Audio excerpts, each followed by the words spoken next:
YouTube, what's good? It's your boy Jody Joe. Welcome to Jody's Corner. This is the Mandalorian season 2, man. I'm here. It's late. It's like 1 something in the morning. And this is like my first dedicated video that I've done in a while. And it's for the Mandalorian. So season 2 has hit October 30th, midnight Pacific time. Mandalorian is back, man. Pedro Pascal's voice. This is the episode 1 review. This is going to be spoiler free. And towards the end, I'll probably throw a little bit of spoilers, but I'll let you guys know. I'm pretty sure all you guys already seen this episode anyway. So here are my thoughts on what I think about the first episode of The Mandalorian season 2. Now, we heard a lot of rumors about, stuff that was going on set, and there might have been production issues, but judging by what I've seen in episode 1, I see no problems, man, because we're going right back into the Mandalorian looking after Baby Yoda. And they're on the journey. They're visiting a new land. Those of you guys who've seen season 1, you guys know how this works. Mandalorian goes to a new city or a new planet or a new place. There's a problem there at that place. In order to get the problem fixed, you need the Mandalorian to do a service. Mandalorian does the service. Mandalorian gets what he needs. He moves on to the next planet or place. Doesn't change here. Mandalorian and Baby Yoda are a new planet in place. Only this time, which makes it a lot more exciting, is that the planet or place that they need to go to this time is Tatooine. And I got to be honest, man, just hearing Tatooine in this show, it really called to me as a Star Wars fan. Because even though I'm not a fan right now of these new trash Disney Star Wars movies, because Kathleen Kennedy is a tyrant and she needs to be gone, it's just still that Star Wars love that I have, just hearing these trigger words and stuff like that. Just hearing Tatooine in this Mandalorian show, it just means something to me. And it rung when I heard them say the next person they need to meet, that the Mandalorian needs to meet, is on Tatooine. That was pretty epic. And that goes to show you how far this pop culture and how deep it goes. Just hearing off a trigger word that could set you off. It's amazing. The landscape is dope. It looks high quality. It looks like it has an even better budget than season 1 somehow. The colors are better. It's crisper. The HD looked great. The sound was great. The Mandalorian score was great. So they go to this town to seek out this being, and this being ends up being a person that has bounty hunter armor on.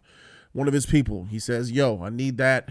And the person underneath says, "Hey, I'll give you this armor if you do something for me." We got a problem here. We got this Leviathan dragon sand doomer who is so big it's eating up the worms from the was it Lars pit? Is it a Lars pit? A Safflon pit? I already forgot. Sarlacc pit. Yeah, them Sarlacc worms. So this Leviathan is so big, he's eating Sarlaccs.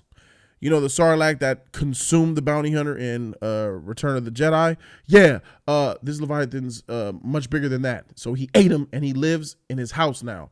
He said, "I'm the captain now." So this big Leviathan is living in this house who rolls through the dirt and wrecks people, and he eats elephants and shit, and they're giving him a hard time. And so the fake Mandalorian says to the real Mandalorian, it says, "Help me kill the Leviathan, and then I will give you your armor so you can be on your way, good sir." So it's one of those traditional things, right? Story, fix it, go on about your business.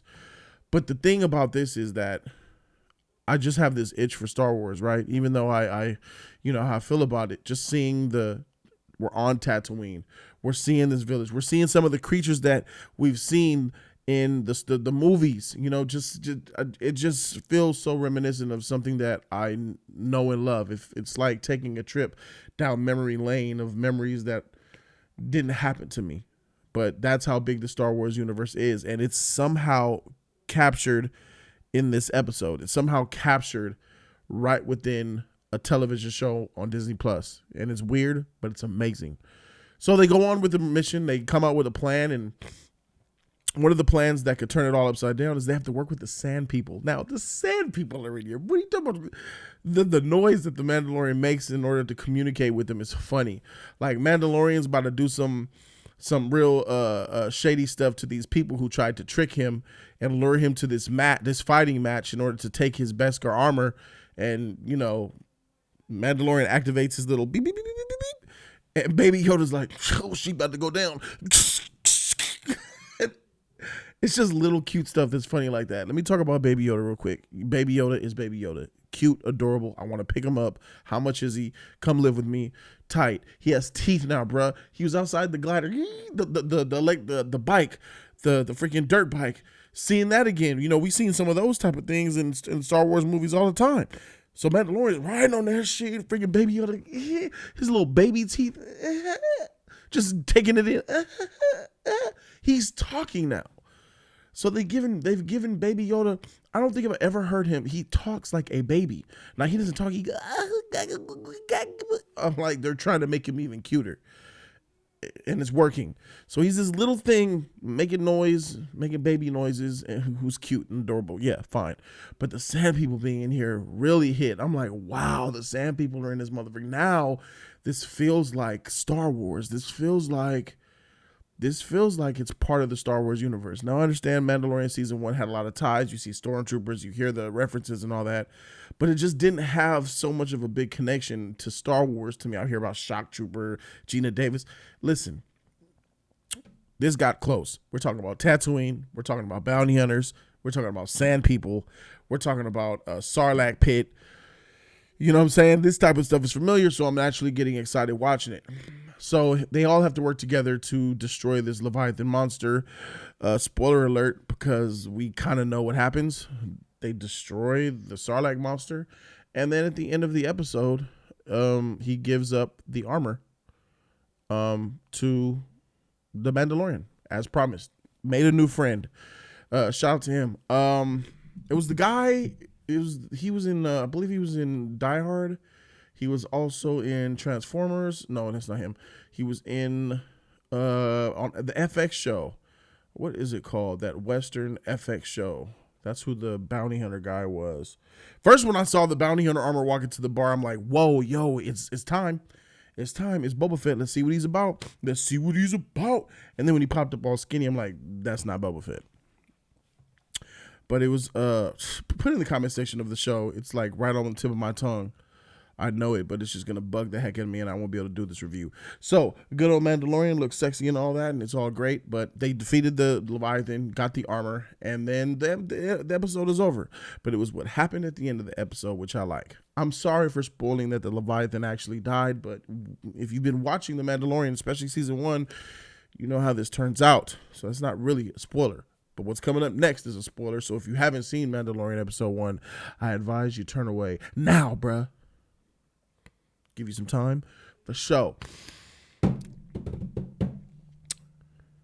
As the Mandalorian is pacing across the desert on his bike, you see a silhouette of a character that has these apparatuses on his back.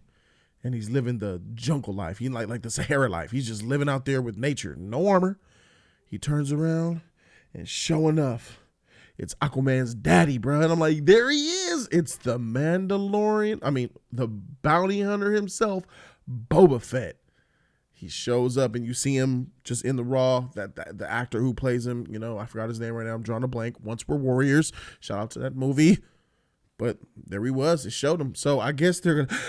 Oh, my God. I have allergies. Thank you. So he turns around, screen goes black. So that was the hint that, we're going to get some more of that Boba Fett. Once I heard Tatooine, I said, oh, we're about to get Boba Fett in episode 1. They're about to go straight for it. But no, it looks like they're going to be doing little paper trails, teasing it a little bit as we go on. We're going to get little hints of him in episode 2. I really,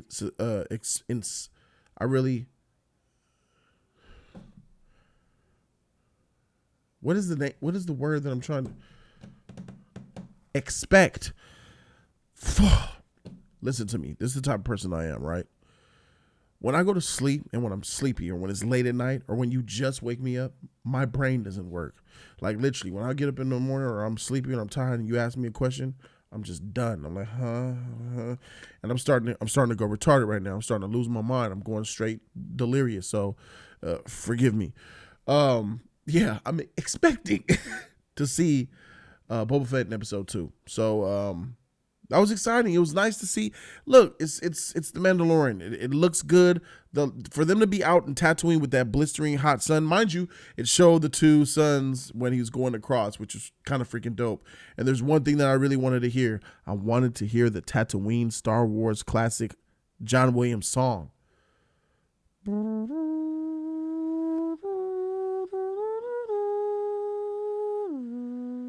and then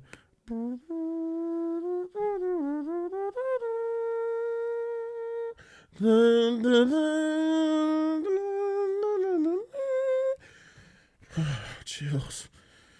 I wanted to hear that. That's the Tatooine song. They could have played it. Y'all Disney, y'all got all the shit, the copyrights with the freak. You could have played it.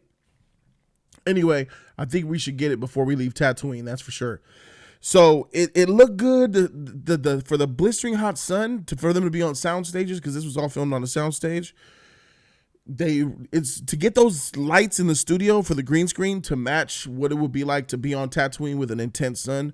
They did that pretty well. You know, that was really nice. How I see the lighting reflect off the Mandalorian's helmet when they're walking in the desert on those elephants. I'm like, yeah, this looks really good. It's a really good blend. Sometimes when people aren't doing an outside scene, but they're in green screen, the lighting is too yellowish or not as intense or not enough. The lighting be off.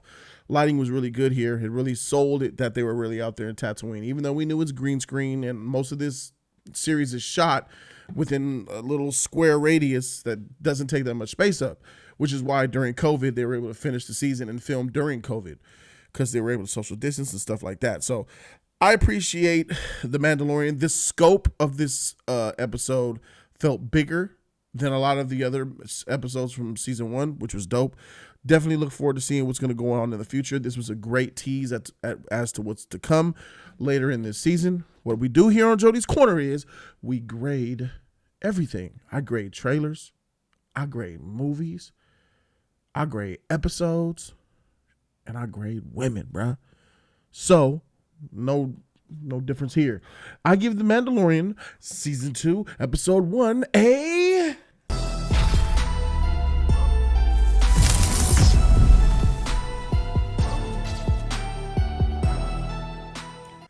B+. Gets the B+. Solid. You know, it's not an A. It's definitely not a C. This was really right where you needed to be. It gave you a nice epic tease. It was satisfactory. It was beyond that. Superior in my opinion. And looking forward to see what's up with episode 2, baby. I don't know what it is. It's because I've just been starving for some pop culture content, but Mandalorian is very welcome among my eyes. So I'm looking forward to seeing what's going on next. Remember, guys, subscribe to the channel for more of that content. When it happens, I think the next episode might air next week or 3 days. I don't know how they're doing the release schedule, but just know that whenever episode 2 comes out, come right back here to Jody's Corner because I'm going to give you guys that review. 100. Thank you guys so very much for watching. I'm Jody Joe, and I'm out this thing. Deuces.